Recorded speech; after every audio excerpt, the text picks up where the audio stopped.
Mario's last name is in fact Mario. It's just Hmm. Mario. Hmm. Anyway, Good. what's up, everybody, and welcome back to another fantastic episode of Who What Now Gaming, podcast for consumers by consumers, where we ask the questions: Who are you? What got you into gaming? And what type of gamer are you now? I am your humble host, Josh Stewart, and today we have a returning champ, a champ of champs, and a list of corrections from our previous episode. Please welcome back, Tom. Thank you again for having me. I'm glad that I didn't just ruin our whole friendship with the last episode. Yeah, there's two comments on the YouTube, and one of them is like, "You guys did fantastic. It's amazing," and the other one's like, "Here's a list of corrections that I saw that was wrong with." It's fine. It's fine. The first one, the lizard game, ukulele. Lizard game, ukulele. I think that in the moment, I thought the name was ukulele and was thinking, nah, that can't be it. That's just an instrument. But anyway, ukulele, quite good. Rare is the game, the studio. Oh man, now we're gonna get corrected here. All right, back in the comments. That's fine. And then Death Stranding, the walking simulator. The walking simulator, yes. And then mine was, it is not Happy Pill, contrary to belief. It is We Happy Few. So thank you to Xanderdog on YouTube for setting us straight. It's the only way we're going to get better. But do it again. Oh, man. Welcome back, Tom. How are you? I'm good. It's good to be back. How's life in the mansion? It's good. We're getting in, it's our peak wedding season, so there's a wedding there tomorrow. It'll be nice. It'll be good. It'll be beautiful. I just like to, stay in the background. I don't want to get in anybody's way. Nice. Yeah, that's well, before we get into, the gaming stuff, how you liking, being in the like mansion, bed and breakfast, wedding scenery? I love it. It's completely different than what I went to school for. I went to business school, and Did you? I did. Yeah, I've a degree in information systems management and supply chain management. And I worked for Penske for 8 years and loved working for Penske, but my wife found this opportunity for us on Instagram, which was wild. And that is a wild place to find a job opportunity. Yeah, I mean, she and I did meet online, so yeah. So my wife and I. Hell yeah, nice. That's cool. But yeah, it's we really like it. I learned a lot in the first year. I'm still learning a lot every day, and so now that we've been in it for a year, we are doing a little bit more to advertise, and so it's really good timing that you have this and a little extra outlet, portal, whatever you want to call it, medium. Yeah, it is. I think. Let's see. I've been there twice. Absolutely look forward to doing another one. Usually, our meetups at the mansion are Dungeons and Dragons related, but I mean, how can you not? I'm glad that you brought that up. I'm glad that I thought of it. I forgot to write this down. A friend of mine that I see usually like once or twice a year, we go on a snowboarding trip together. He, big fan of tabletop games, and not just D&D tabletop games. Although he has a Star Wars tabletop game that is wild, and it was like $150 box game with a lot of pieces. There was a tabletop game that we played. There were two that I want to bring up, and they're very similar to one another. One is called Resistance. Yep. You basically you lie to your friends. Yep. That's the whole game, and you some people are telling the truth, and you're trying to figure out who's the liar. But then the one we played this year, first time we played it, Secret Hitler. So instead of resistance or rebels and faction, empire and whatever, it is fascists and non-fascists, and then there's a Hitler person. And so at one point, if you enact these policies, it's a little more involved. It's a little more fun. I mean, I don't know. I think of that as like a tabletop game for sure, even though it's not.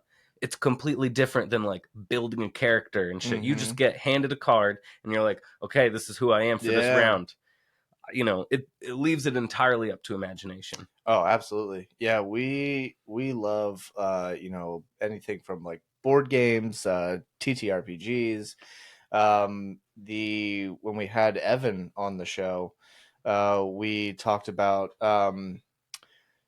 like there were characters that, or there's one character specifically that spawned from a night where we just played like a board game, which I think is down here somewhere on my board game shelf. Sheriff of Nottingham, I think is what it's called. But basically, it's a game where you just lie to your friends, and we go into it on that episode, and That was a good episode, by yeah, the way. it's a fun, like sometimes even the most like simplest of a design game can be the most imaginative and most like enjoyable Oh yeah. with like a group of people. It really is like a good time. And it's easy to adapt to a large group of friends. Like, there are 8 of us that share this house that we rent in West Virginia. And Yeah. so, man, it's so much easier to play that kind of game with that many people. Yeah, absolutely.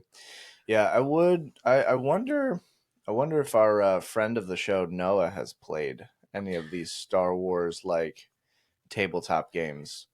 That's a good question. He Because might even have it if he hasn't, or if he's already played it too, depending. I swear that I've seen, because he has a ton of Star Wars stuff. yeah, yeah, Maybe not.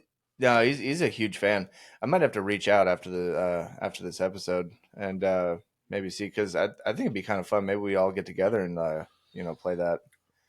It'd be I, kind of fun. I would love to learn a new tabletop game, and that's I didn't end up playing it there because we're trying to utilize mountain time, and then like just Yeah, exhausted, and so I'm like, let's not take a whole day to learn. Like, it doesn't take a whole day to learn a new rule set, but I don't know. I like to dive into something right oh, away. 100%. Yeah, yeah. I think. Well, I mean, I've been looking at trying to put more content out on like the YouTube page. Might be kind of fun just to have like the reoccurring guests of the show kind of get together and do like a table kind of like game session That would kind of be thing. that would be a lot of fun. Yeah, I think it'd be a lot of fun. So welcome.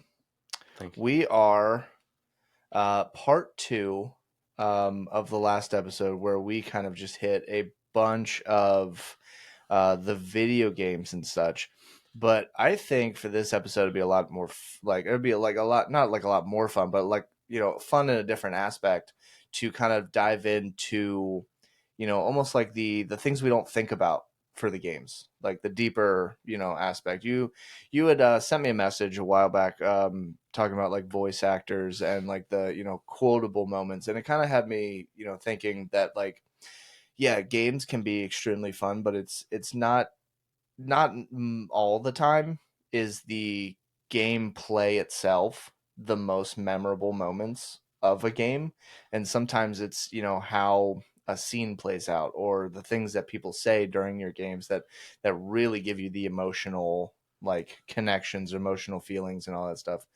So I think I wrote down a couple voice actors and voice like moments that was thinking about, Okay, and I thought it'd be kind of cool to like kind of like deep dive into it.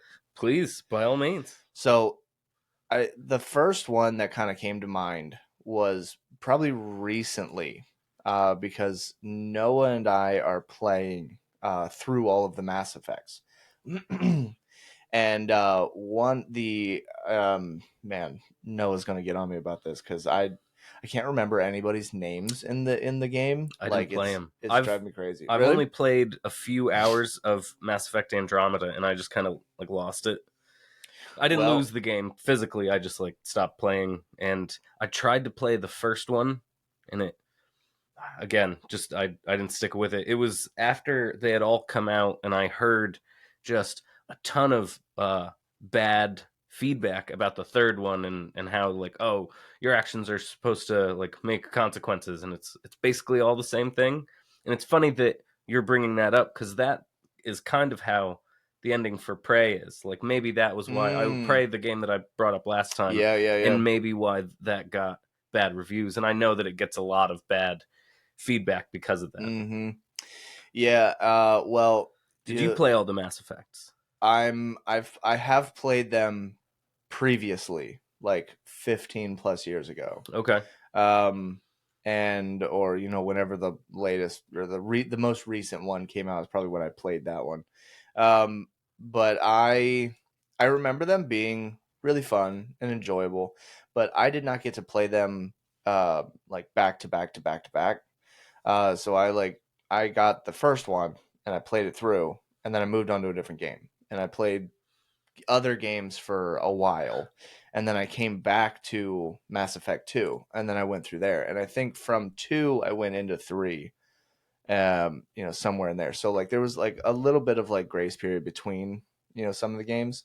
And um, I have a thought on the how it is and my feelings for it and everything. And we actually have an episode coming out in a couple weeks with Noah where we deep dive into all of the Mass Effects, basically everything from Noah's passion for the game and my memory of 15 plus years of the game. And yeah, it's I get it corrected a lot.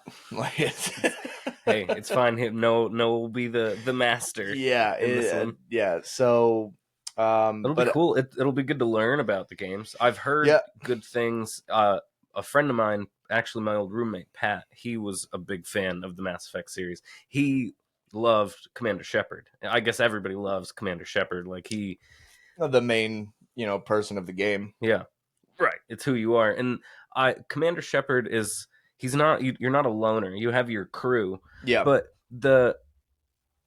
don't you like you pick your backstory, you pick if you're like a like some war hero, or you pick if you're like from some like outer world. kind of. Okay. So Noah and I were actually just talking about this. Because he had asked what background I went with. And I don't know. You don't even remember. I don't even think I had the option, or I probably skipped past it by accident.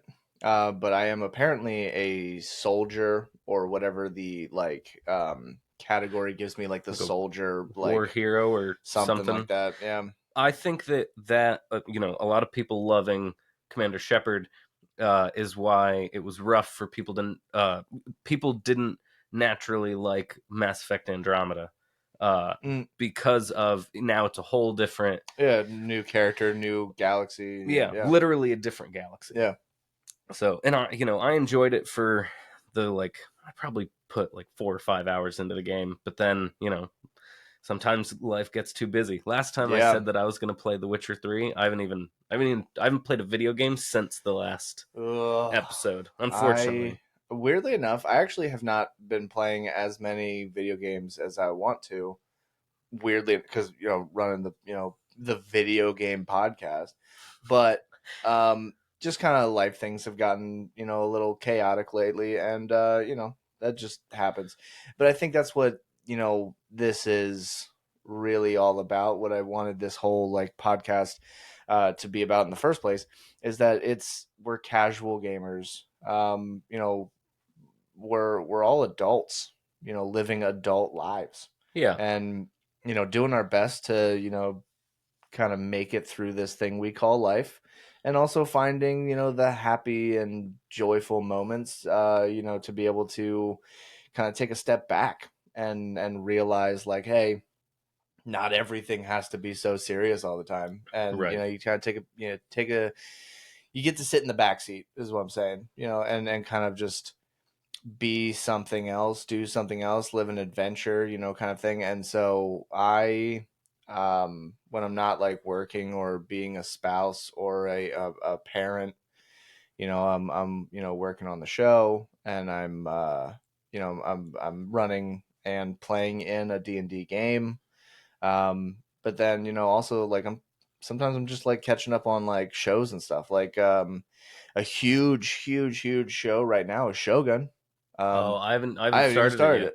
Nope, I Same. haven't started it.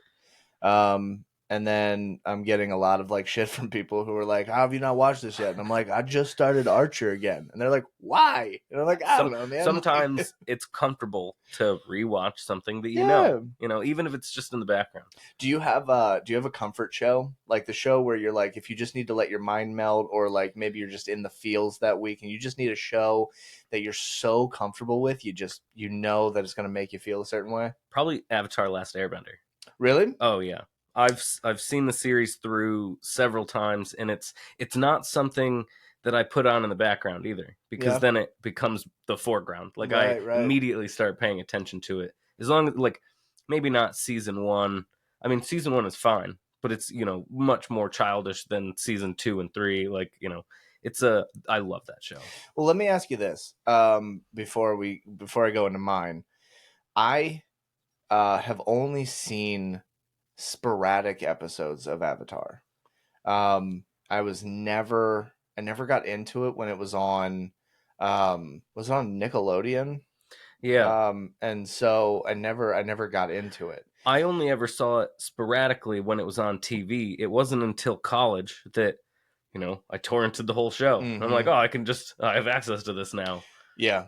Well, what would you, if you were to try to like sway somebody to watch the show? Like if you were gonna try to convince me to watch the show, like what makes it great? That's, man, how much time do you have? I will in it, that's 45 minutes. fair enough.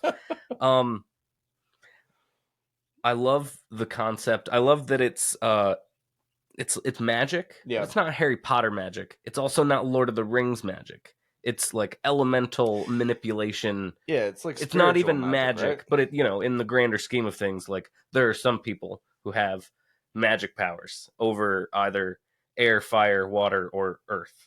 And that, like, the concept alone is great, but then, the characters and Mm-hmm. even, some of the episodes get a bad rep. Some of the dialogue is a little weird. There's this one, there's something to sway you, especially to get to the later season, because I think that this is in the final season when they're in the Fire Nation. Spoiler alert. Well, haven't they moved on to like now like Aang's like adult, and it's like the Korra Legend of series or Korra. something? I haven't actually watched Legend of Korra yet. Oh, okay. I've heard good things, but I want to. That's like, I'm gonna take a weekend and just watch it, Oh, like, okay, yeah. through and through, and that it sounds great, and I would love to plan that out. It's gonna be But really hard to do when like a bride comes up to you and is like, "Hey, oh there's a yeah, wedding," and you're so like, "Can let's. you knock it off right now?" Can you see I'm busy? Just a projector screen Yeah, in their space. yeah. You're just behind them while they're doing vows and It's stuff, and you're like, "Can you keep it down?" Actually, it's funny, I say weekend, but nowadays my weekend, I mean like Tuesday, Wednesday, Thursday. yeah. Oh, that's your weekend Those, now. yeah, because those are the days Oh, where right, right. not a ton happens. I mean, we still have to get work done, but it's not. There's not a ton of events. It's like a calm week, and then it's just mayhem in the Right. weekend. Not quite mayhem, but I mean, I enjoy it. I'm sure there's a bit of chaos to it. I mean, it's maybe organized chaos. It's a lot of work, but it's also, it's a wedding. I mean, it's a special day for somebody in their lives. Like, Absolutely, a lot of money in the wedding industry. It's people are gonna continue getting married. yeah, I got married once, and Good for it's a you. lot of money. So I think I will give Avatar a shot, and Oh, I forgot to Sparky Boom Man. That's who I was. Sparky Boom Man. Yeah, there's it's a cartoon, Yeah. and a lot of the characters are it's all cartoony. I don't want to. I don't want to like badmouth anything, because I love it and I love the design of the show. But then there's this one villain that has this like a little extra eye thing here, and he Mm-hmm. just shoots this, like, I don't know if it's like an exploding laser beam is the best way that I can describe Are it. we talking about Dragon Ball Z? It's not from Dragon Ball Z. He might as well be a Dragon Ball Z Yeah. character though.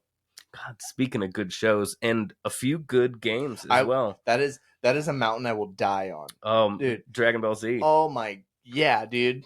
That is my stuff. I watched a lot of Dragon Balls in like a Dragon Ball as well, like younger Oh Goku yeah, dude. I like that was my first with the introduction. tail. Yeah, that was my first introduction when like the show that like because I think it originally aired in like 90 I don't know, it's somewhere between like 93 and 97. And then and it just like it's still going and Oh it's yeah, still so good, I haven't man. seen anything in the Except for last GT. Come like at me.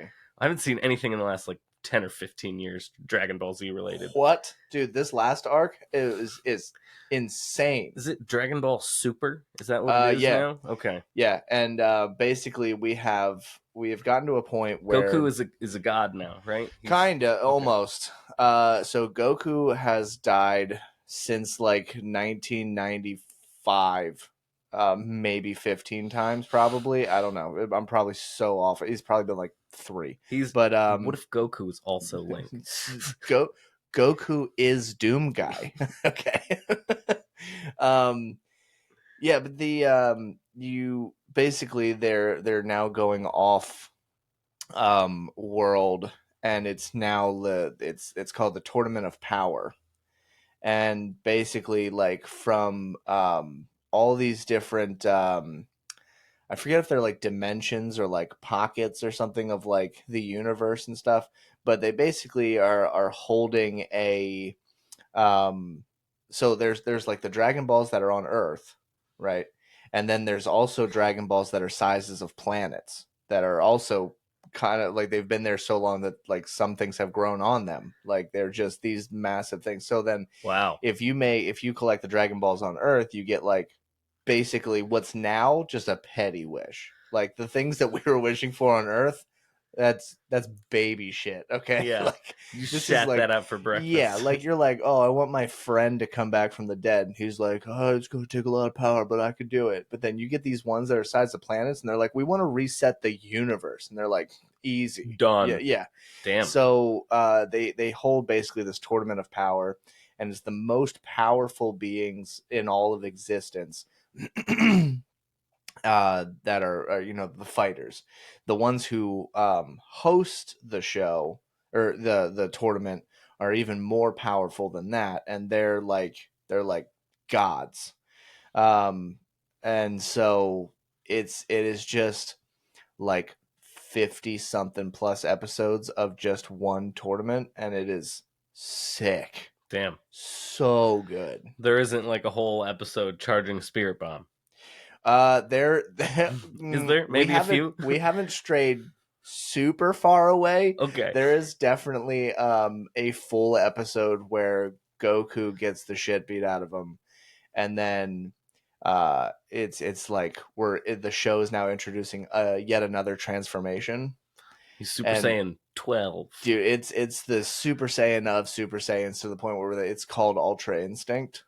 And his hair goes white, and he gets all sparkly, and his shirt blows off every time, Well, yeah. and He can't be then Goku with a it full is shirt on. it's everything is instinctual. So like his mind and body will react before his consciousness can understand what's happening, and he goes like real like stone faced and everything. It's sick. I'm not even bashing it, but it is so sick. Damn. But you do spend a whole episode basically watching him try to stand up, and you're like, I get it, man. It's rough. It's kind of yeah, we get it, dude. Like, but yeah, it's. I mean, that have one might even be one of my comfort shows. Have you ever played any of the Dragon Ball Z games? Oh yeah, Okay. I've only played Xenoverse 2 was two of them. probably my favorite to like dive into, but that was more of like a play through the story of. Um, I think the last one that I played was Kakarot, which was pretty fun. I enjoyed it. Okay. I only ever played one of them, and it was just a fighting game. Like it was. Yeah, I don't even remember what it was called, but well, they're loved it. It they're was. they're all pretty much fighting games. I mean, it was. Now there's like they have the open world system Yeah, where the one that I played was before that. I just remember being. I picked Frieza. was it kind of choppy? Like everything was kind of choppy movements. I don't think so. I actually really enjoyed the combat and like Mm. especially with like, throwing a Kamehameha Mm-hmm. into the middle of this fight in a video game. Yeah. I just remember being Frieza and having like 3 lives just because of these like little extra upgrades I got Yeah. because I was not good. I took a lot of damage. I needed all 3 of those lives. Yeah, that's one of those like shows like I have like I won't touch like a Dragon Ball Z game and then like the new season of Dragon Ball Z will come out. And then or new season of Dragon Ball will come out and I'll be like, "All right, I got to watch this." And then I'll get a good handful of episodes in it and I'm like, this is my personality now. Like everything that I do right now is all I related remember to this. who I am. Yeah. And then like, eventually I'll finish the show and then I'll play the game until, I'm pretty satisfied. And then like Naruto will come around and I go, now I'm a ninja. This is my life now. This is my personality. Like I just get so hyper fixated on stuff. Like that's As long as it. you're not unhealthy about it, then Yeah. whatever. I'm just in the back doing weird push-ups and stuff. Like I will get stronger. There are worse things to obsess Yeah. about. Well, I think my comfort show, even though I have all those great things to say about those, like animes and stuff, Futurama, dude. Love Futurama. I just Futurama got is Wendy my to watch stuff. it with me. Oh, really? Yep, she'd never seen it before, and this was the first time that I had seen the newest season as well. That just came out last year. Yeah, it wasn't bad. No, I I enjoyed liked it. it. Yeah, Yeah. it was pretty good. I like that they make fun of like one of those things I liked about those shows so much is that they make fun of current events. But Futurama's been off the air for so long, so they've got like 10 years to catch up on, and it's been so nice. I loved the jump and like the transition and the like, oh, everything's the same now. There's also have you seen the newest season yet? Yes. The episode about the simulation. Yes. Wendy was so pissed. Yeah, because Wendy hates simulation talk. Yeah. Oh man. I keep forgetting that. Yeah, my biggest fear about the show was that when it ended with the previous season, for those you don't know, Futurama is a futuristic show that basically follows the life of Fry, who is this beautiful ginger man who was a pizza delivery guy back in 1999. Yeah, that's right, because of the millennium. So 1999 delivers a pizza on on Y2K, and he gets a delivery for a cryogenic like science like place or whatever he delivers to a cryogenic freezing facility for a deliver to be delivered to a person by the name of Seymour Butts. It's IC Wiener. Oh, is that? Yep. Oh man, correction again. Seymour is the name of the person he's delivering the pizza to.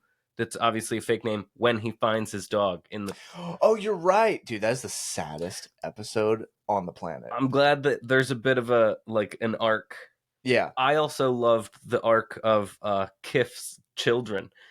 Yeah. Because when we were going through it, and it said, it's like, oh, now they just need to like be in here for like 22 years. Yeah. And I'm looking at the date of the show and I'm like, oh my God, they probably did something in the new. Yeah. I was like, wow, okay. Yeah. Well, in the new season, they do go back and they're like, the gestation period is done. Oh yeah, and they go back. The 3 different size. Dude, one's like weirdly like the angsty emo kid and stuff. Yeah. So he goes into a cryogenic freezer, freezes himself. Now wakes up in the year 3000. Welcome to the world of tomorrow. So, yeah, we got Zoidberg, who's like what is like a octopus crab man thing. He's a doctor. Too. He's a doctor. Well, he's kind of a doctor. And then you have Leela, who's a cyclops. And then you have Fry's great nephew. Yeah, they the say professor great for a while, who is significantly older than he is, and they own a and then Fry's best friend is a robot who is an alcoholic. Bending Rodriguez. Yeah, who was manufactured in Mexico. Rodriguez. And yeah. dude, and it's such a great show. It's honestly it's one of those ones I can sit down and really just enjoy. You have the Planet Express ship right I up have the there. Planet Express ship up there. I have the Slurm koozies right over here That's under beautiful. the TV. Yeah, I love that show. Slurms Mackenzie. Um, so before I have to make a choo choo, here comes the derail part 2. Let's get back to this. To video games. So, did you ever play the Futurama game? No. I did, Yep. and I liked it. I didn't beat it. I got stuck somewhere and then stopped playing it. It's pretty old at this point. What's it for? I don't actually. I I probably can't had think it of it. either for the Xbox or the Xbox 360, or maybe it was back in my PS2 days. I wonder if it was kind of like like Simpsons tried to do the same thing, but then we haven't had another Simpsons like. Oh yeah, I never played the Simpsons game. I did a little bit. I had a friend who had it, and I remember I remember when I first saw it, I was like, this game is cutting edge. Like this is the coolest stuff I've ever seen. And then like now as an adult looking back, I'm like, ooh, this was rough. Like This does not hold up. Yeah, like this is This weird is true crime streets of New York shit. Dude, yeah. Yeah, you're just like you're like Homer who like gets done from the bar, gets an idea to get some money. Now he's driving people around, but he's also like bad mouthing everybody, and then he's like running over stuff, driving through yards, hitting trash cans, mailbox. You can like hit people. Yeah, and you're like, this was a game that we all played. Like, um, so with Mass Effect, I was Wow. here we go. Mass Effect, the pilot of the I think it's called the Nautiloid. Sorry, Noah. Is it the Nautilus? I have no idea. Oh, okay. Um, That's just a word that I know. yeah. The pilot is played by Seth Green, who is very famous for Chris Griffin and Robot Chicken, and that one weird American Pie movie with the Amish dude. I don't even know if it was American Pie. I don't know if I saw that. I'm see right now. Wendy and I are watching. I've never seen a lot of Buffy the Vampire Slayer, and he's in. Oh, dude, Buffy the he's Vampire yeah. Slayer. Well, I almost Oz. said yeah, dude. I see. I don't spoil anything for me. Yeah, I'm on season 3 right now. So side note with Buffy, dude, my dad is such a Buffy fan that when we were like when my sister and I were like younger, before school every day we would catch the last week episode and then this week's episode, and we would just watch them. And then when that episode was done, we had to get to school. So for like every morning, and it was like it got to a point where like if you didn't wake up on time, we're not explaining anything to you. And like it was nuts. Oh no. So then it started killing me because like I ended up going to the the high school while my sister was still in middle school. Well, I had to be at school an hour earlier than she did.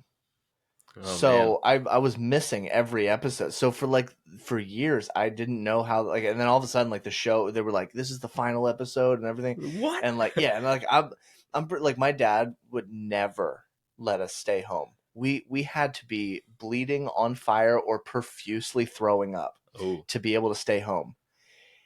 But my sister, he'll never listen to this because my sister is his favorite child, by far. And it was like, I'm like, oh, Dad, I got a field trip. Can I have $5? And he goes, like, get wrecked, scrub. He'd be like, go find a way. Why don't you go mow a yard? But my sister will be like, oh, I want shoes, and they're like $200. And he'll be like, here you go. Here's $300. Here's cab fare stuff. Yeah. Like, do your daughters call him Poopy? Is that something that poo poo? Poo poos. Okay. Yeah. The nickname came from just like a baby translation of words, and we're like, that's hilarious. We're gonna keep going, kind of thing. Yeah, we tried doing Pop Pop Polly. Is his name Paul? Yeah. Okay. Makes more sense. Frank. We don't know where Paul came from. But yeah, it was like this. We were like, just call him like Pop Pop. and then somebody made like a poop joke or something, and then forever on it's been poo poo, and we're like, yeah, whatever, That's it his name works, now. and Yep. that's what we call them. Um, so voice actors. I'm a mess this episode. That's We are everywhere, we but have you know so what? much. We have so much to talk I about. think that's just that's our conversation. This is gonna be like this is how every one of our episodes is gonna go. Yep. So I wrote down Nothing a but couple. tangents.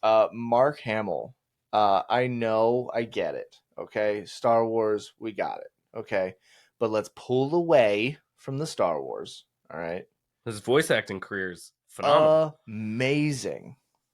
Uh, He, sorry, continue. flippin' Joker, Oh yeah, dude. I mean, I have a favorite like Joker from like movies and stuff. But Mark Hamill will forever be my favorite Joker voice. it's It the is best. so good. Like I every time I hear that Joker laugh, the Joker like tone in the voice and stuff, it gives me like the goosebumps because I'm just like it reminds me of when I sat down and I went through the Batman like Arkham games, and I'm like, this is like I just immediately get flooded with those feelings again. It's so good. I didn't actually play the Arkham games. What the fuck are we doing here? You have to. They're so good, dude. Okay. They're really they're. I mean, the I've first one's weird, but I mean, story wise, they just keep getting bigger. I've heard good But things, and yeah, I've heard somebody compared it to the combat style. They compared it to Spider-Man, and yeah, in a loved way, the yeah. new Spider-Man. I actually didn't play the newest You haven't played Spider-Man Spider-Man. 2? No, I Oof. Well, I mean, you can beat it in 18 hours. wow. So I mean, block off a 2 day thing and knock it out. Yep. It is fantastic. Not to Get shit on it. get yourself a shit bucket. Yeah. Yeah, honestly, it is the only reason that I have an issue with Spider-Man 2 is that it was too short and I didn't feel like there was enough content. Oh, okay. It's that good. Like it's not like You didn't want it then. yeah, and it was just it was so good and so like I felt for Miles Morales. I felt for Peter, and then like what they I do forgot with that they bring in Miles oh yeah, in the new game because I saw Across the Spider-Verse, or I didn't see the newest movie either, but I saw the what are you first doing one. with your life? I'm watching Buffy the Vampire Slayer. I'm working in an inn. Doing weddings and watching Buffy. Yep, I'm just living in the past, I guess, which is it's fine sometimes. I love it. Yeah, dude. Absolutely. Well, so across was no first one was Into the Spider-Verse. Into the Spider-Verse. That was phenomenal. I think I own that movie. Yeah, I think I do too. I actually own both of them now I because think I have it on my X. I think I bought it, or maybe I couldn't buy it on my Xbox, and I have it on DVD. Either way. yeah, I bought it on the Apple TV thing that we have, and my daughters both love like Spider-Man, which is awesome because Hell I yeah. also love Spider-Man. So we'll go through and Into the Spider-Verse was their first introduction to Miles Morales. Because Nice. obviously they're too small to play the games or like read the comics and stuff, so that was their first introduction. And then when Across the Spider-Verse came out, I was like, we're gonna see this in the movies. So I took them to the theater, and that was a trip, dude. Yeah, Whoa. I'm gonna go back and watch it in other ways, and it was just so colorful and beautiful. And then like getting like something about that opportunity as like a Spider-Man, fan, to be able to sit down with my kids and explain the background Spider-Man that were like around, and I'm just like, Oh man. oh dude, it was so good. You get to be the coolest dad in that very moment. I mean, I'm the coolest dad Every in every moment. moment. I don't know if you've noticed. Yeah, but it really is. It was really cool to be able to like have these conversations, and the soundtrack to Into the Spider-Verse and Across the Spider-Verse My God. are phenomenal, to the I point where like we'll be driving and my youngest will be like, put on Spider-Man, put on Spider-Man. And I'm like, I know exactly what she's talking about. Yeah, some gym days I put on the soundtrack to the Into the Spider-Verse. Yeah, it's good. It is so good. Everything about that movie, it needs it needs more awards. Come up with some and give them to that. Like it's such a damn good movie. Like the art in it, and how each scene, or each time you see like a new character or like Spider-Man from like a different, universe, they're done in the original comic. Like, Sense. yeah, it Yeah. is so it's brilliant. In like the animation style. Yeah, That's I loved it. dude, It's so good. I'm gonna phenomenal. I also fucking watch it love today. the how it kind of ties in the comic book stuff, and once in a Yeah, while you get a little speech bubble. Like it's so that's good. something that you just the little things like that. Well, even in like Mwah. Spider Punk, the way that the animation is done, there's like I want to say like documentary, but like, if when you buy the movie, how there's like those extras and everything. Yeah. So in there, they're talking about like how they like made it and the design of it and everything. Spider Punk, is the rebel from UK, right? Okay. Uh, but the comic was always made in a very like ba-down, ba-bow kind of way, right? Over the top. So the animation style, Spider Punk's movements only happen every 3 frames of the show, whereas Miles Morales might work every, like I think it's like 2 frames, and then Gwen, who's more of like a watercolory flow kind of thing, works on every like, Higher frame rate. yeah, yeah. So like each character, depending on how they were originally like designed in their comic books, will move at different frame rates, That's and it bizarre. is beautiful. That's really cool. Yeah, it's so good. And it's those attentions to like the details that I love so much. What I think makes it so damn amazing. In the first Spider-Man game for PS4, I 100%ed it, and Okay, so well, we I'm might have not to a go. We might have to go back. yeah. What was the first Spider-Man game you played? Oh, so it not the first one I played. I can't remember what it was. I think it was Spider-Man 2. I Because think it was an old Spider-Man 2, or it was something for the PS2. And I remember it just being great. It was an who awesome was at the end of the game? Was it Venom or Carnage or somebody else? I don't remember. I remember getting in you have a fight with Mysterio and he only takes like one hit. That's one of the main things that I remember from this. Like it's Sounds about almost a right. Yeah. joke of a Yeah. villain. Like, and it sets you up to have like this big fight and then you hit him once and he's done. I remember the web swinging mechanics being awesome. I gotta write that down because that's Yeah, something I cuz want to talk about. we'll get, somebody in the comments tell us which game that is. But there's actually like a specific, I have a core memory attached to that game, and it's because of these side quests that you do. Like, you would just hear some little girl go, my balloon, and like the balloon would be floating away and you got to get to it and bring it back to her for Yeah. like a good deed. And if you like, I could never ever get to him in time, and so I tried like shooting a web at it to get it back to me, and it popped, and we get a little caution or like a bubble, and it Yeah. says caution, webbing a balloon will cause it to pop. But like, I played this as like a 10, 11 year old, and so Mm-hmm. I read it aloud and went, caution, webbing a balloon will cause it to pop. And it's just like, my friend Sean Vanderpool and I Yeah. laughed for 15-20 minutes straight until crying, stomachs hurting. Like, that Spider-Man game has a spot in my Good. yep. That's where it's at. See, it's those moments that like that's what makes the game good.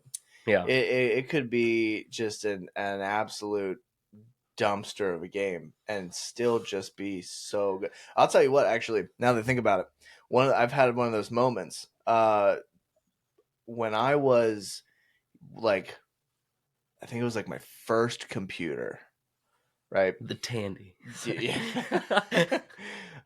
First computer I got.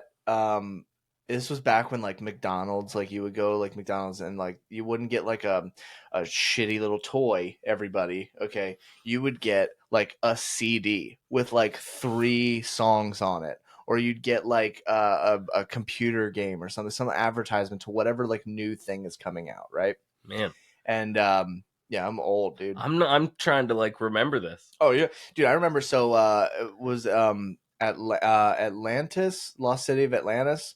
Oh, Whatever the that. movie, Yeah, is that it a came out. Disney Came movie? with a soundtrack in my Disney meal, or in my Disney meal, in my McDonald's meal.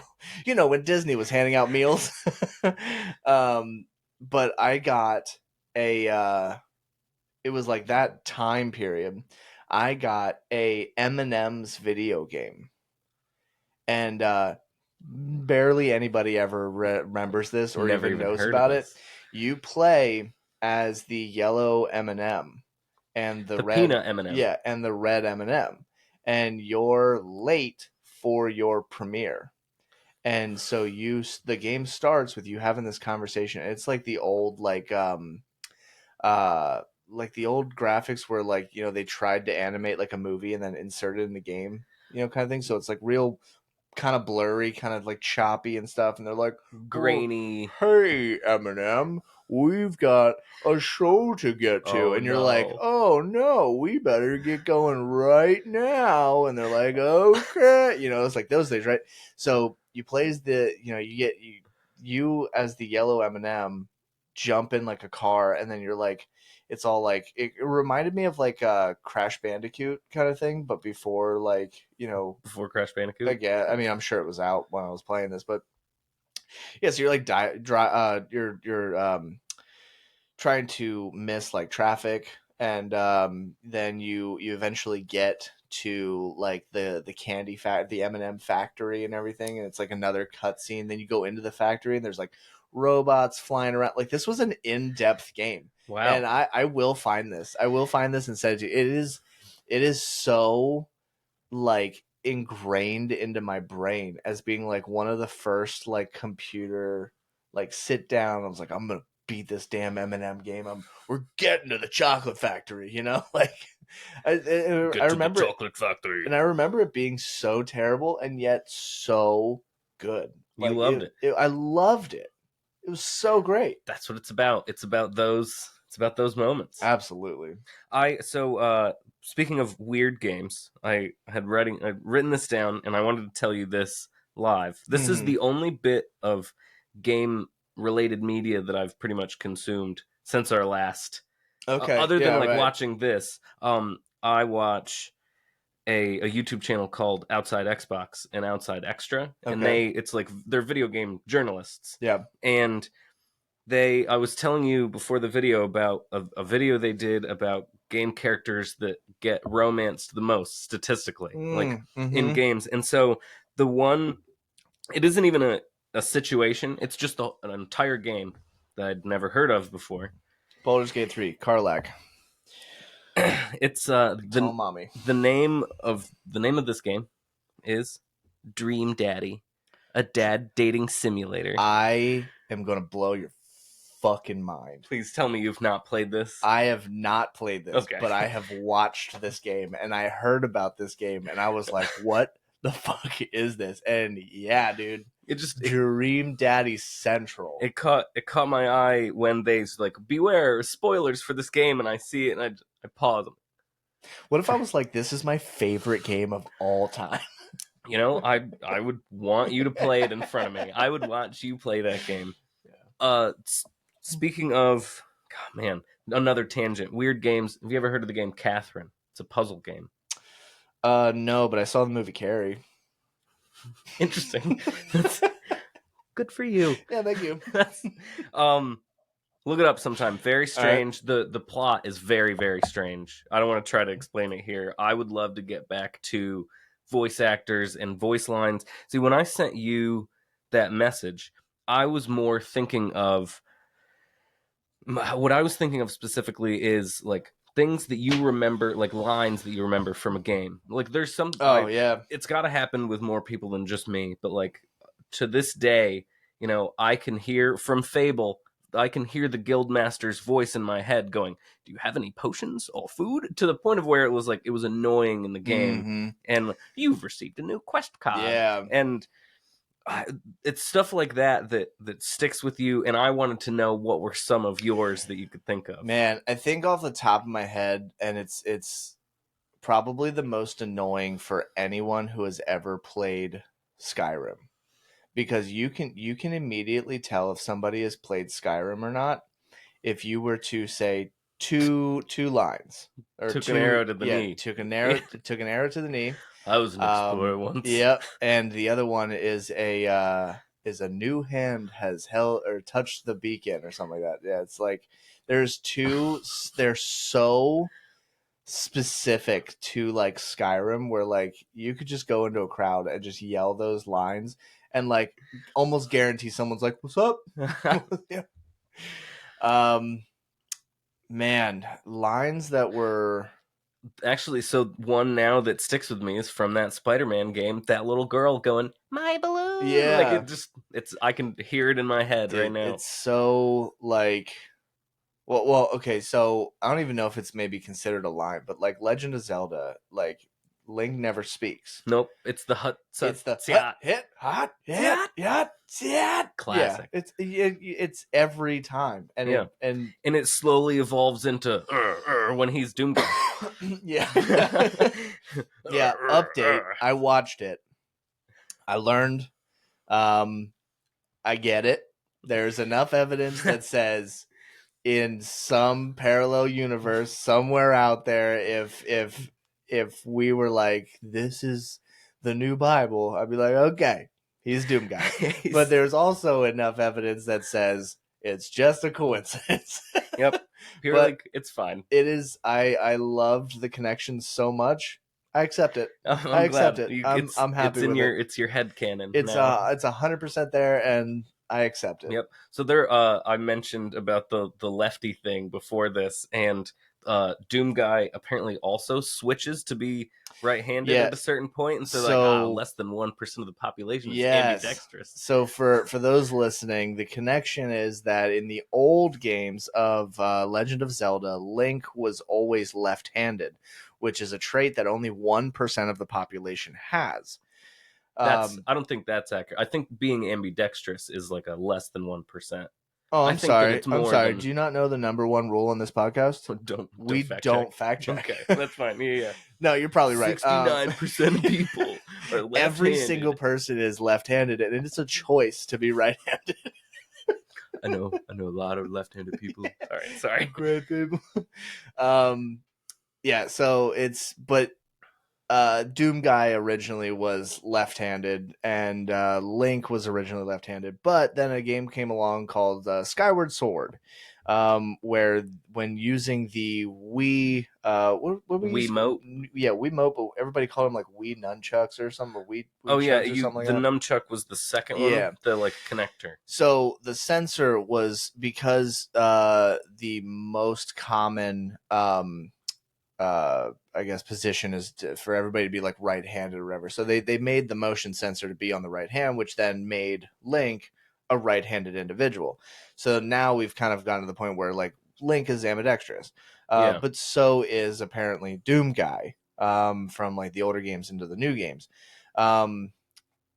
and also Doom Guy quite famously also didn't speak up until like that one game when Oh he yeah. just like talked for a little bit and they were like, you understand? He's like, I'll do what needs to be done or something like that. And then you're like, all right, man, fantastic. Cool. You know? Yeah. I did like the similarities between some of the enemies. Like the bokoblins look like the pinky demons, and yeah, honestly, like as much as it's fun to talk about this this cool little connection that probably isn't a thing. yeah. I'd love to go play Doom right now, like Doom 3 maybe. So Throwback. I've been there's maybe a segment I'll throw into one of these episodes at some point.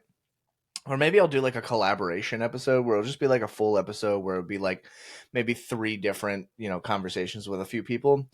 Because my dad is not a video gamer. I wouldn't say he hates video games. They don't pique his interest. There's no interest in sitting down and playing a video game. It's fair. But that being said, he used to game. But my dad is old as shit, Paul. So when my dad would play, my This is dad would beautiful. yeah. But at my like grandmother's house when before they like moved to like a different state, they had the like original Nintendo. And so there was like Duck Hunt on there, and like the Classic. Super Mario, and like those were like a lot of like my first introductions into video games. And so he would play those, but then he also had a couple computer games. And we were just talking about this the other day, where like you brought up sometimes some of the most fun you'll have is breaking a game. And that was one of those things that we did a lot on those like computer games. Nice. So he played like this it was like a motocross game, and at first like you're supposed to just race. Like that's the point. Yeah. You're on a a motocross like Dirt bike. course. Yeah. And as you're going, you do the ups, downs, the turns, it's such a great thing. But after a while, like you're like, we're not sports people, so like it kind of got old, you Yeah. know.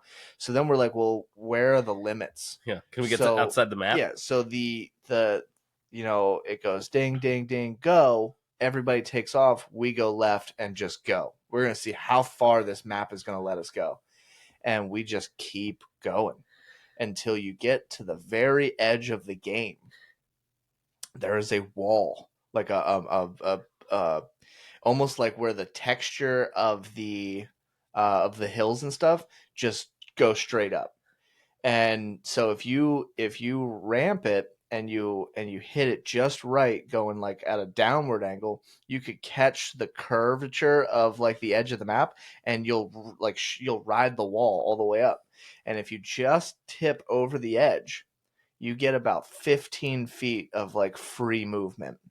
And if you go too far, it rockets you at like Mach 5 back to the course. But your character, like ragdolling, wasn't like a mechanic yet. So your guy just slowly goes into like a fetal position as like you and your bike separate, and you just watch yourself like shot out of a cannon. Dude, that simple mechanic would keep us entertained for hours. We're like, well, I wonder if we could just hit it doing this, or what if we did it at an angle, or what if we did, and we would just break the game, and Those it was so fun. Those were great. Halo 2 super jumps or super bounces, whatever you Yeah, wanted to call yeah. them. Loved that. Or like, you use the Banshee and a rocket launcher to like catapult yourself. Oh Yeah. my god. What was that YouTube show? It was like Red versus Blue. Did that all the time. Except they were more like story based, but yeah. I was actually I've seen I think 7 seasons of Red versus Blue. I think there's more now. That's insane. I have not. And it evolved with it started in as Halo the games 1 went through, right? But yeah, it takes something that's so like they found this mechanic in the game. And originally in Halo, if you were playing multiplayer and you threw all of your grenades, which was left trigger on your Xbox, like original Xbox controller, and then you held your left trigger, it would look like oh no, that was in Halo 2. I'm gonna get it mixed up. We'll get fact checked in the comments. Get in the comments. Yeah, tell me I'm wrong. Come at me, bro. Call me wrong. It makes it so your gun goes down. If I think Halo 1, all you had to do was like look all the way down, and it basically made it look like you were lowering your gun, and then they talked literally just like moving back and forth. Oh, is that how they did the okay? The that camera makes sense work now, actually, yeah. But I don't know. I thought it was really funny. It's a lot of sarcasm, humor. I will still quote Michael J. Caboose to this day. My name is Michael J. Caboose, and I hate babies. That's just a random line. Yeah, and that was like starter YouTube stuff, right? Eventually, they got picked up, I think. Yeah, or like they had their own episode or website for a while. Oh, yeah, yeah. It was on Netflix at one point. Yeah, and that's how I like got to watch a lot more of it. And it, they evolved it to where now it's it's completely different. It's an action movie. Yeah. It's not a, Halo mechanics with like a comedy plot. Right. But man, those are the days. Some good stuff. If you've never seen it, that would be worth a watch for Yeah, sure. I've watched a couple like back when they were on YouTube.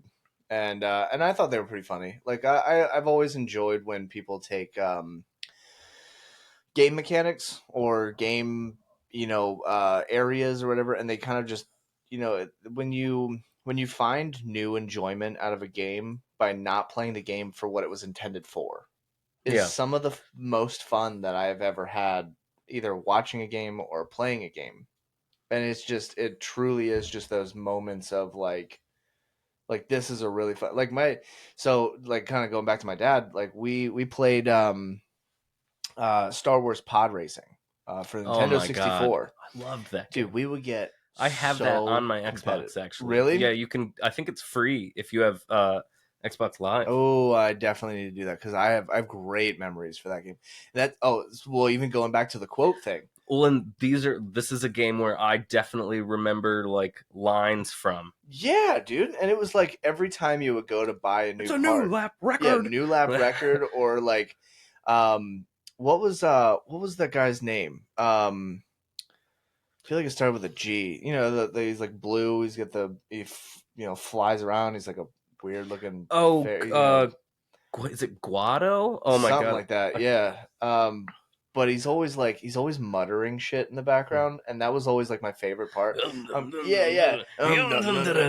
Always come into my store. They look around. They never buy, and I'm just like, yeah, man. Like that is. It always sticks in my head. Like that is. Yes. Those are those moments. Those like quotes. Like nobody ever like.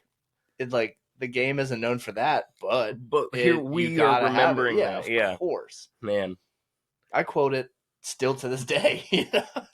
I'll be like making some food. My kids will go over, open the fridge up, and the fridge will just stay open long enough where the fridge is like beep, like, hey, it's still open. Close me. And I'm just like, They come into my store. They look around. Look around, never buy. It's fun. My friend Kelly has a video game store, or it's like a toy store in Harrisburg, near or maybe just outside of Harrisburg. Okay.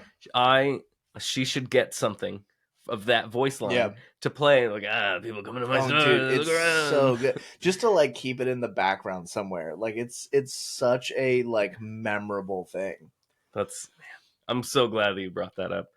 Great game. I think there was another pod racing game that I played that I think I remember it's just sucked. It was like probably it was the one that came out after the N64 game. Oh, then yeah, Nintendo 64 was the only one I ever played with like pod racing, and I remember loving it. Did you ever play? Is it Rogue Squadron? Is that the other Star Wars? That's the game where you're the pilot. I don't know if that's what it was called, but I do know what you're talking about. If that's what, yeah, because I played that one, and then there was also one where, yeah, Gavin, I'm gonna need your help on this one again. Because we just talked about it at work. There is you play as like basically this guy who kind of looks like Han Solo, but it's not. And then you kind of like go through all the levels. It was on Nintendo 64. It was a Star Wars game. But I remember, so we kind of have to go back a little bit when movies were like starting to hit the big screen, and we're starting to move into the era of like special effects and stunt people, stunt events, stunt whatevers, right? There were sound bites that were put in. There is an incredibly famous sound bite that is put into 90% of all movies ever. Is it the Wilhelm scream? Yeah, is that what you're talking about? Yeah, yeah, okay, yeah. So classic. That it is in, and it is something that barely anybody ever notices, but my brain picks it up every single time. And like I was like when I was playing this game, the Star Wars game, there was a moment where, because I had played it so many times, because I didn't have the save cartridge for any of my games. So like unless the game could be saved, like, Legend of Zelda Ocarina of Time, where it would save on the cartridge, there was no way to save some of my games. So I have I bet you if you pulled up most Nintendo 64 games today, I couldn't tell you how to beat the game, but I could tell you how to get halfway through the game in about 2 hours or less. Until you ran out of time to play. Yeah. So we would so like when there's a point where you're going around this mountain edge and there's like only enough room for like you to walk. And there is a trooper uh just around the edge, and if you were to get your camera angle correctly, you could shoot at him before that they would notice you. And if you hit him just right, he would fall off the side and it would do the sound bite. The Wilhelm scream. Yes, and it was like I looked forward to it every single time, and I was like, I love this game mechanic. Then I was watching a movie with my dad, and I heard the scream, and I was like, "Whoa, that is from this game!" And so then, like, I started looking this up. It originated in this That, game. that was me 100% for like a year or two, and then like I finally get like the actual true story of the scream, and I was like, "Oh." This was like, what is the true story? Because I mean, I know that it's. So I've heard it everywhere. Yeah, originally it was for a fall. I think it was like a Western movie or something. But they just keep using it. 100%. It's so good that they just continue to put it in. I think it was like a Western. Like it was up on something stunt guy, and they just needed like. It was like one of those like old ones where it was just like. You gotta get out of here. It was like, ka-chow, kind of thing. Like the guy has to fall. You also have to be really loud for the cameras or for the microphones to pick you up back then. Dude, and it is one of the most famous sound bites that is still used today. I can specifically think of a movie moment where I know that it exists. It's in the movie Broken Arrow, which is about a nuclear bomb being stolen in the U.S. Yeah. And they're at one point they're on a train. Of course, they're on a train. Every nuclear bomb ends up being on a train. And then somebody gets like kicked off of the train when they're over this real tall bridge, and you hear the I can't. I'd love to do that scream. It is so good. I wonder if it's public domain, like that soundbite, because if it is, I'll put it in the episode. Be in this show. I'll put it in the episode. Every time I try to do it, just put it over my voice so I don't sound like a moron anymore. Dude, this is a pattern for us, man. We write notes, we take these notes, and then we never kind of hit on it. Well, so what's some of the stuff that's in your notes that you didn't get to? So well, I'll briefly, because we actually have not even left the first subject of the beginning of the episode, which is hilarious because you text me yesterday and we're like, I don't know if they have enough things to talk about. I was worried about like not taking enough notes, but that's here we are. Part 3, so I put down for voice, like famous voice actors and lines and stuff that I could think of, and there was like first person I could think of, Matt Mercer. I looked up Matt Mercer before you got here. Matt Mercer has 456 credits on IMDb, plus 3 that are not even noted yet and are upcoming. And that's not even to count all the things that we don't know about yet. Wow. Matt Mercer is, shout out to Matt Mercer. I can't think of. I'm sorry. Did you just say who is Matt Mercer? I'm sorry. I'm bad with names. What's a voice that he is his? Who is his voice? I think the only actor, voice actor I know the name of is H. John Benjamin. Do you know Critical Role? Yes. Okay. Critical Role. Matt Mercer is the DM. Oh. He is also the voice of. Well, this is an awkward time to blank. 400 different things. Yeah. So, actually, you have heard Matt Mercer probably more than you've known. The Overwatch, the cowboy dude.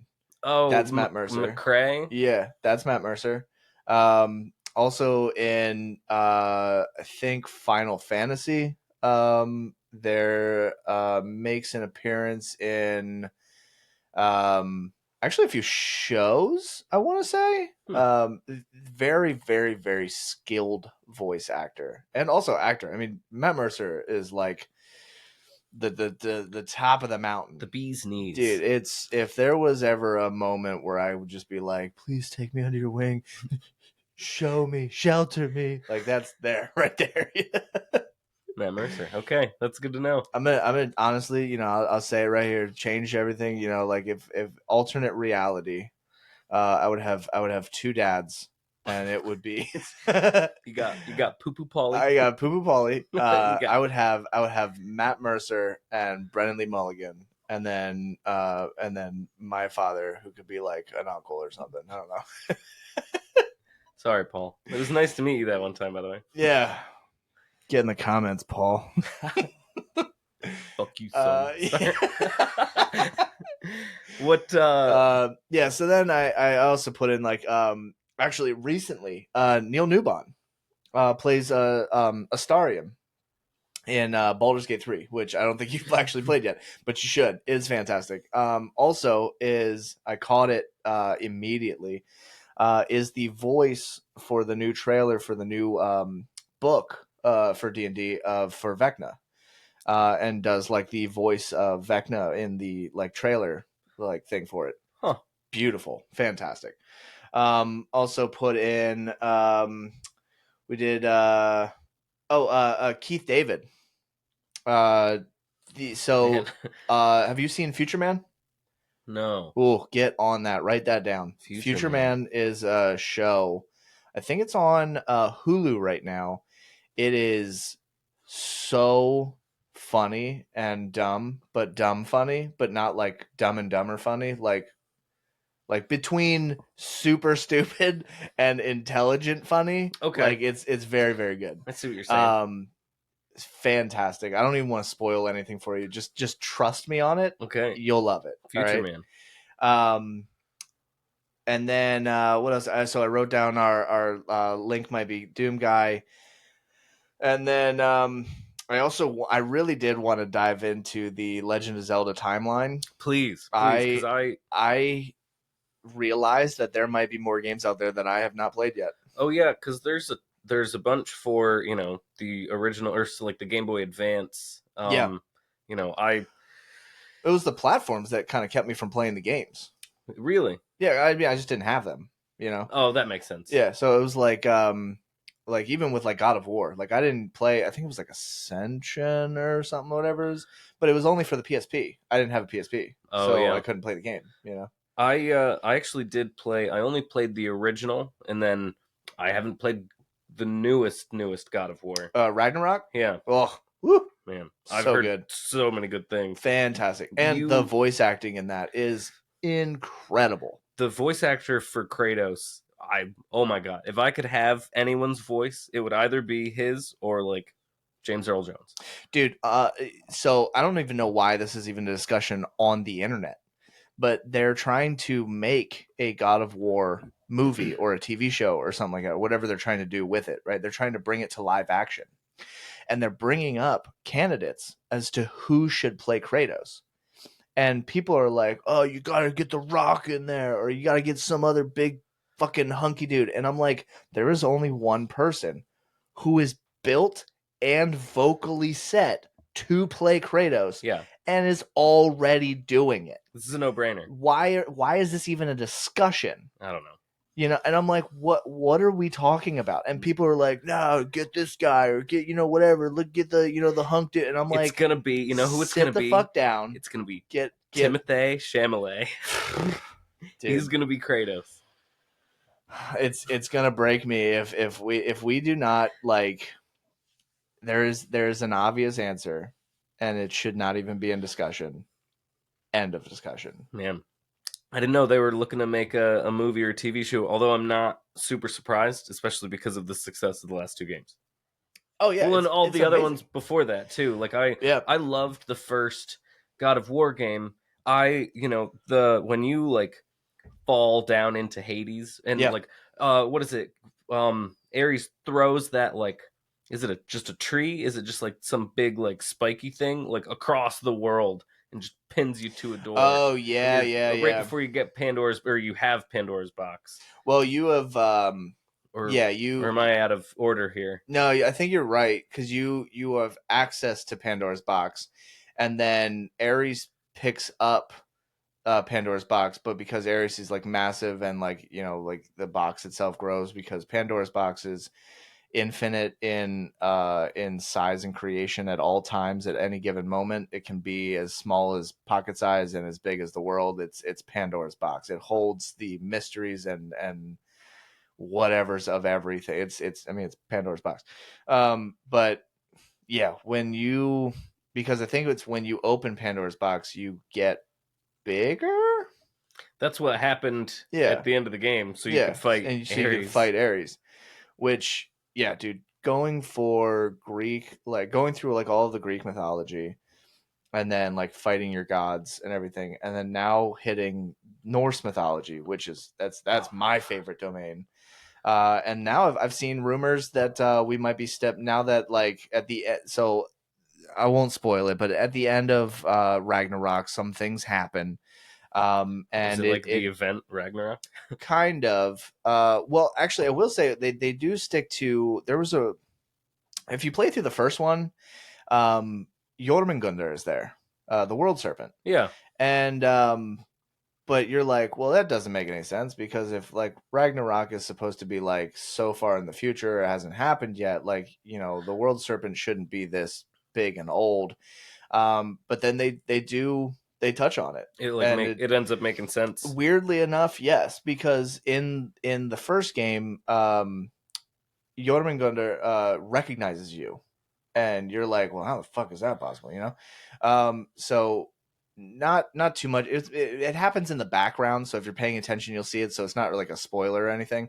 But when like quote unquote like the beginning of Ragnarok kind of like starts to occur, um, Jormungandr and Thor kind of go at it so heavily that the sheer impact of Mjolnir sends Jormungandr back in time. Wow. Yeah, so technically the world continues, but Jormungandr is in an infinite loop. Huh. Yeah, The more you know. That's it's really cool. Yeah, but I like I that. mean, I highly suggest you play the Ragnarok. It truly is fantastic. And honestly, if we don't continue any further into Norse mythology, I'm okay with it. It'll be all I right. think they did a fantastic job because Kratos is kind of at the point where um he's not hunting the gods down anymore. He's not getting revenge on his like Greek father or whatever like Yeah. that. He's not trying to kill Zeus anymore. He's just trying to He already did. yeah, he's just trying to fucking live his life, Yeah. But now he's got his kid. Um, so the new the past two games, Kratos. We all know that Kratos' original wife and child, he murdered, which Rip. gives him the iconic look. But in the last two games, you kind of learned that Kratos took on a new wife that he then learns was not who he entirely thought that she was, which gives his child. So his wife is a part of the Giants, so which makes his child technically also a god. So now you deal with the ramifications of Kratos doesn't just have a child. Kratos is now raising a god himself. Yeah. So how do you deal with that? And it gets emotional. It's beautiful, but it's also a fucking kick ass game. It It is really so is. awesome. The moment in the first game, because I beat the first one. Is there a DLC for the first one? If there is, I don't know. I didn't play that. I But don't either think so. way, I don't think they've had DLCs when for they those. when the Blades of Chaos are like reintroduced, oh my god, I almost shat my pants. Oh yeah, so good, dude. And it was like, but it was that Blades of Chaos. Basically, just it's his only ties to his past that he cannot get rid of. Yeah. And it's, I mean, obviously, besides the ash and blood of his family pasted to his skin, but I mean, besides that part, like yeah, it's the thing that like ties him to all of the shitty things that he did in his past, and it's yeah, dude, it's so good. Random thing about the first God of War game, I mean, I loved it and it was great. It was completely different, not completely different, but it was a very different fighting style than this new game is. And Yeah, so, well, it was a button masher yeah, back then. Yeah, well, it still kind of is, but a little more mechanics now. it is combat is so much harder in the new, Yes, like in a good way, in a way that I enjoyed, and it's not like a Dark yeah, it's Souls more level. dynamic. Although, like fighting the Valkyries, that was some Dark Such a Souls level shit. pain in the I ass. never beat the last one, and like I got a little Oh, frustrated. the one in was it Niflheim or something like that? Or no, um, yeah, I know what you're talking about. It Yeah, was like the last one, last Valkyrie. in the first game, you eventually get this big sword, and or was that the second one? Either way, you get a sword as You're well as talking about the having. original Yes, games. this is I well. see, I So see, I see. now, going back to those original ones, you get a sword, Yeah, the and Sword of Olympus. I immediately stopped using the Blades of Chaos. I fucking love that sword. Yeah. I'm just like, this is Oh, why great. would you not, dude? Right, fully The upgraded. one weapon I didn't like though were the fist like lion things, or whatever. I was just like, hey man, like, cause you eventually get these iron fist things. I mean, they were supposed to be like a mechanical like reason that you would have them, because you also got like the shield, you had the fist, you had the blades of chaos, you had the sword of Olympus, and then and then you had like the wings of the the fucking god with the wings. Uh, You took the wings off of Hermes' Yeah. shoes. Oh, dude, you rip them off like, and it ain't his shoes. Uh, yeah, I think even the scene was pretty crazy, because like I think you either have to catch him or you fight him. But then yeah, you grab his wings, you put your foot on his back, and you're like, I'm gonna need to borrow these, and then you just rip them off his body.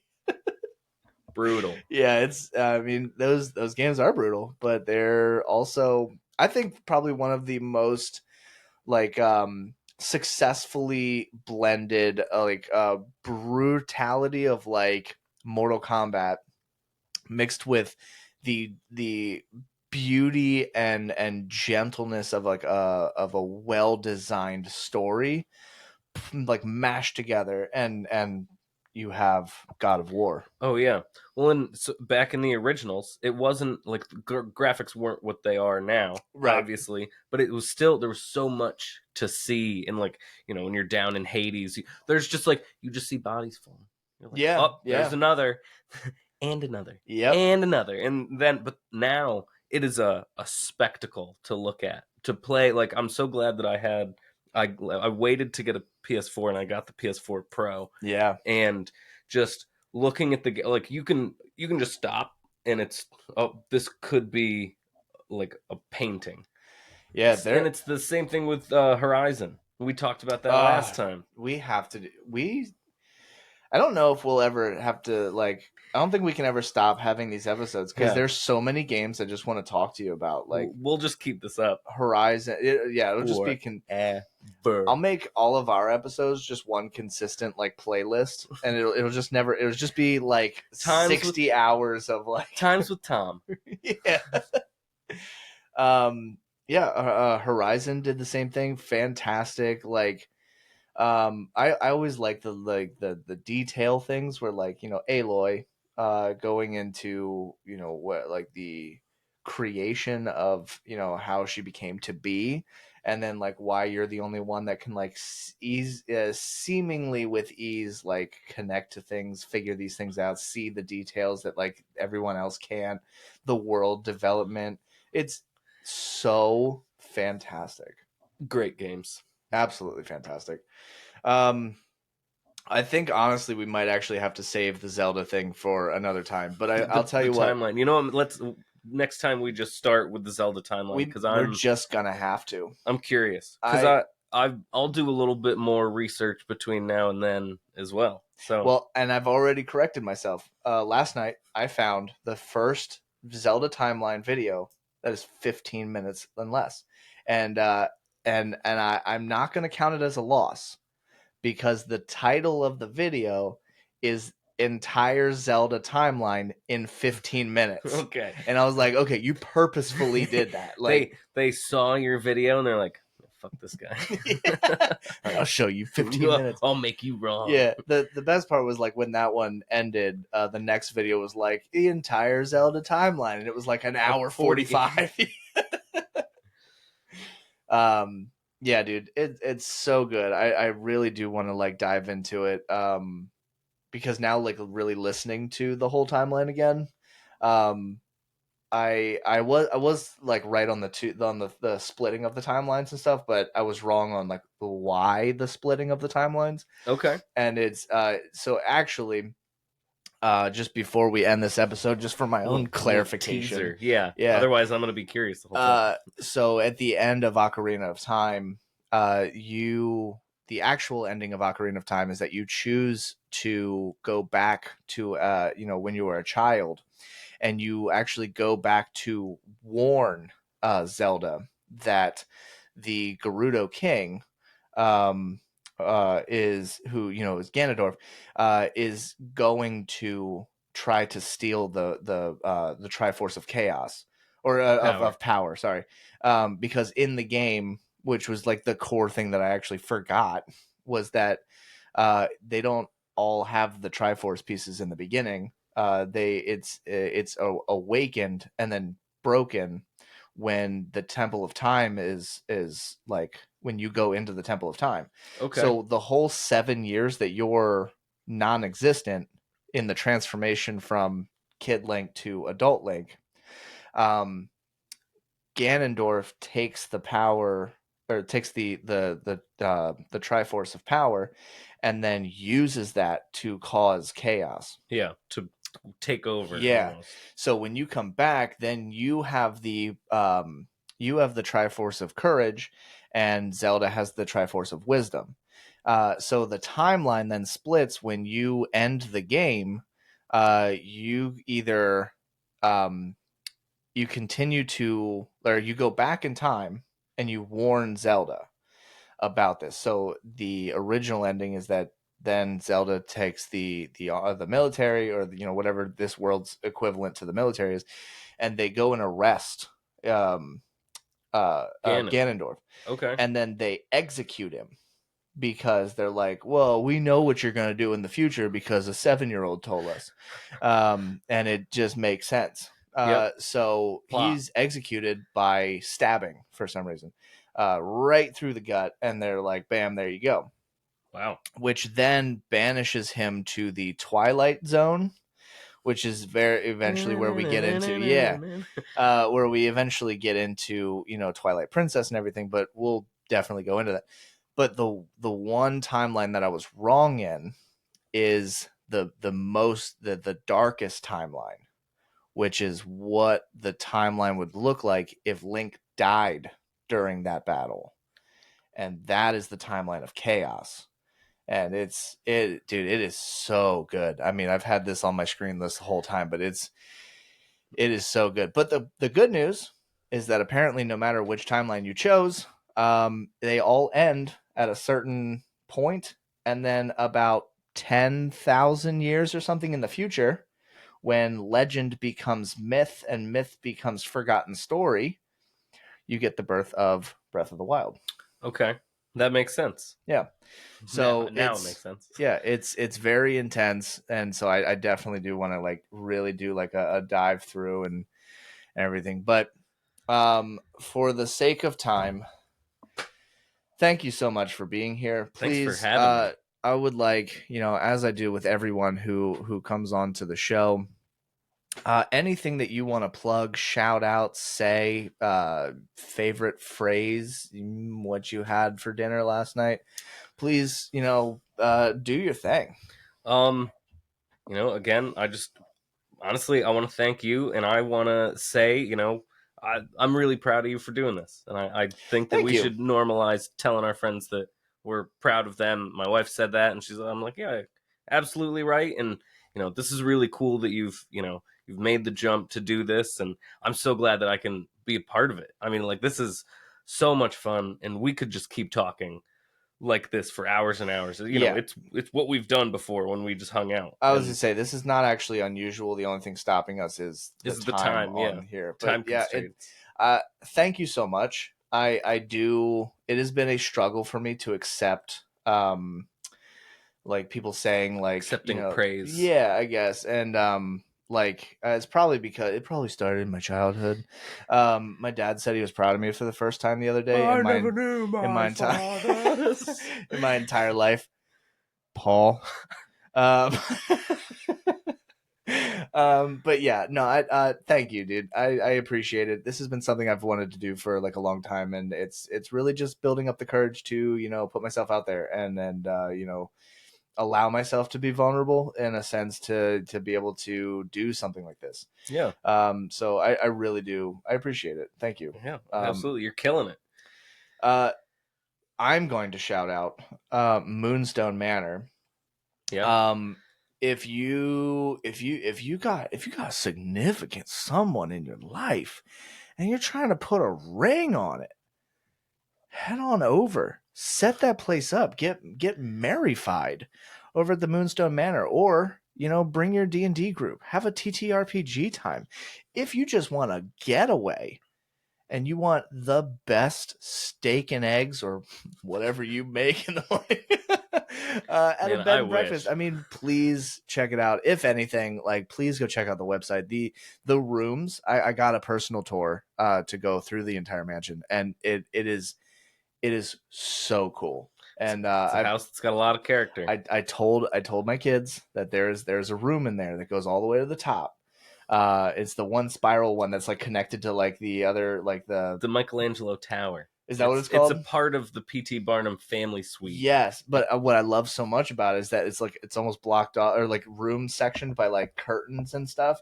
But there's like the tower part, and it is so creative and unique and beautiful. And like I was telling my kids about it, and it really does feel like you're sleeping in a fairy tale. It is really, really cool. And some of them are like what I would imagine if I were to ever get like invited to meet the queen, or I guess now king. Ooh, my bad.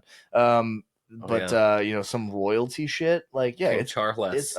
yeah, it's amazing. It really is a fantastic place, and if I don't get jealous, but boy, if I could wake up in that mansion every day, whew, man, I'll tell you what. It's pretty cool. We haven't slept in a ton of the guest rooms yet, honestly, because then we would have to remake the Yeah, you beds. But you gotta then clean it.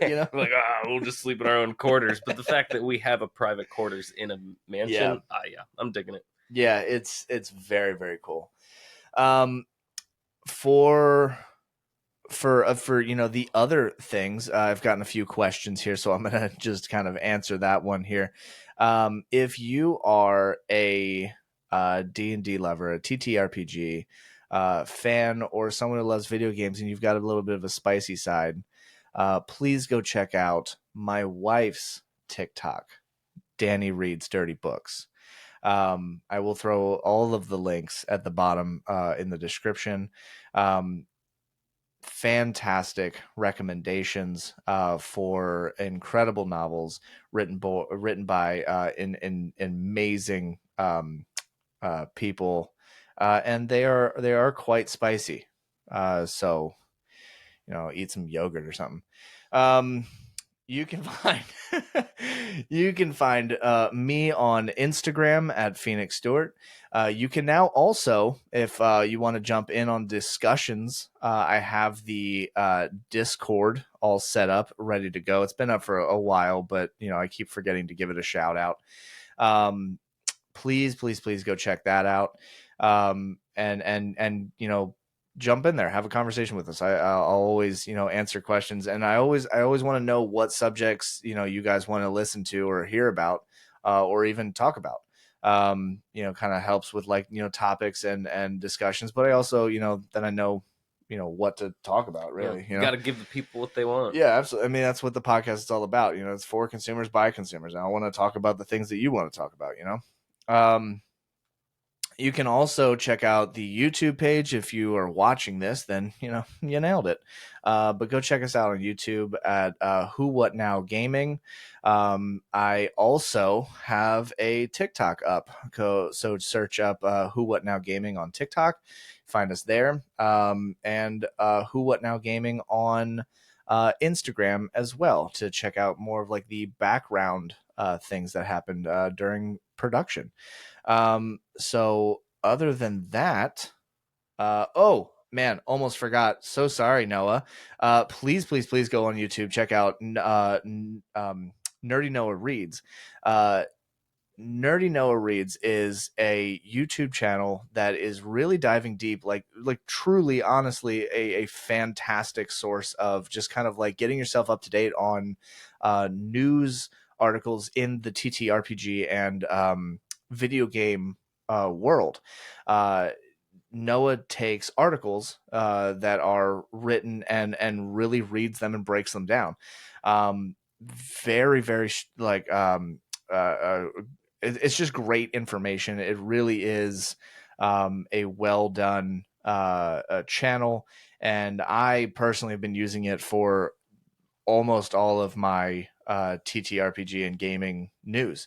It's the conversation points and breakdowns are truly so informative. So please go check that out. Again, that's at Nerdy Noah Reads on YouTube. Again, I'll throw the link down in the description. Is there anything else, Tom, that Man, you can think of? there's so much else that I Yeah, can think of. besides But about another 2-hour episode. no, thanks again for having me. This is great. I Hey, had so thank you much for fun. being here. The last time, the first one, there was some jitters. I didn't know I was going to be on camera. Yeah, don't tell anybody. Just it's the shock that gets me. Yeah. Yeah, but I was so excited to come back. I'm excited to be back for part 3. Yep, We're just absolutely. gonna, a continuous stream of thought Hell yeah. betwixt the two of us. Well, we're definitely gonna have to schedule another one For sure. So, thank you, everyone. Thank you, Tom. And until next time, I'll see you on the next one.